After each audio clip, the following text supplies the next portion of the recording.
Class 10-এর life science chapter 6 জীবন প্রক্রিয়া। তোমরা সবাই মন দিয়ে শোনো, লেখো, সবাই লাইক অ্যান্ড সাবস্ক্রাইবটা দিয়ে দাও। লালার প্রধান দুইটি কার্য উল্লেখ করো। লালার দ্বারা খাদ্যদ্রব্য পাচিত হয়। লালার দ্বারা খাদ্যের ব্যাকটেরিয়া ইত্যাদি অণুজীবকে ধ্বংস করে। মানুষের লালাটি লালা গ্রন্থিগুলির নাম লেখো। পেরিটিড কয়কা র টয়হসি ড পেরিটিড গ্রন্থি দন্তুশাখা ব ময়কা কয় দন্তুশাখা হচ্ছি সাপ মেক্সি লয়কা রয় দীর্ঘি সাপ মেক্সি লারি গ্রন্থি। আর হলো 3 নম্বরে হলো দন্তুশাখা ব লয়হসি অনেশ্বর সাপলিং গয় হস্য দন্তুশাখা লয়হসি গোয়েলি গ্রন্থি।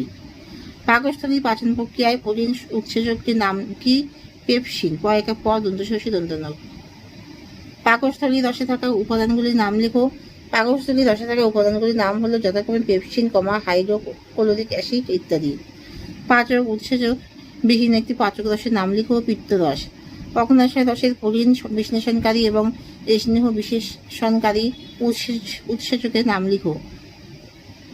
প্রোটিন বিশ্লেষণকারী উৎসেচক হলো টিপসিন ডয়ারসি প দন্তশস্যের হস্যি দন্তন্য স্নেহ বিশ্লেষণকারী উৎসেচক হলো অগ্ন্যাশয় লাইপেজ। যান্ত্রিক রসের প্রোটিন বিশ্লেষণকারী উৎসেচকের নাম হলো ইরেপসিন। পাকস্থলীতে খাদ্যের কোন উপাদানটি পাচন হয়? খাদ্যের প্রোটিন অংশের। লালায় অবস্থিত পাচক উৎসেচকটির নাম কি? টায়োলিন নামক এক প্রকার পাচক উৎসেচক। পাকস্থলীতে খাদ্যের কোন উপাদানটি পাচন হয়? খাদ্যের প্রোটিন অংশের। শোষণ বলতে কি বুঝো? অন্ত্রের কোন অংশে শোষণের হার সবচেয়ে বেশি? পাচনের পর খাদ্যের বড় অণুগুলি খুবই সরল এবং এই সরল অণুগুলি এত ইহার খাদ্যনালীর দেওয়ালের মধ্যে দিয়ে রক্ত প্রবেশ করে, ইহাকে বলে খাদ্যের শোষণ। ক্ষুদ্রান্তে সরল খাদ্যসমূহের শোষণের হার বেশি। অগ্ন্যাশয় রসে অবস্থিত প্রোটিন পাচক উৎসেচকের নাম লিখো। অগ্ন্যাশয় রসে অবস্থিত 3টি প্রোটিন পাচক উৎসেচক হইল টিপসিন, কাইমোট্রিপসিন, কার্বোক্সি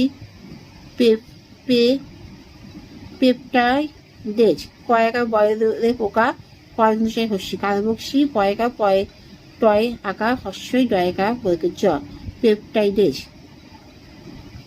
চর্ম দ্বারা শ্বাস প্রশ্বাস চালানো 2 প্রকার প্রাণীর নাম লেখো। কেঁচো এবং জোক। চিংড়ি মাছের শ্বসন অঙ্গটির নাম কি? ফুলকা। ব্যাঙাচির শ্বসন অঙ্গটির নাম কি? ফুলকা। অ্যামিবা বয়জাপ এলাকা ময়হস্যি বয়কা। কোন কোষাঙ্গ দ্বারা শ্বসন কার্য চালায়? কোষাবরণ দ্বারা। অবাধ শ্বসন কি অবস্থায় সংঘটিত হয়? অক্সিজেনের অনুপস্থিতিতে। গ্লুকোজের অবাধ শোষণে কি উপাদান সৃষ্টি হয়? Carbon dioxide, ethyl alcohol, lactic acid প্রভৃতি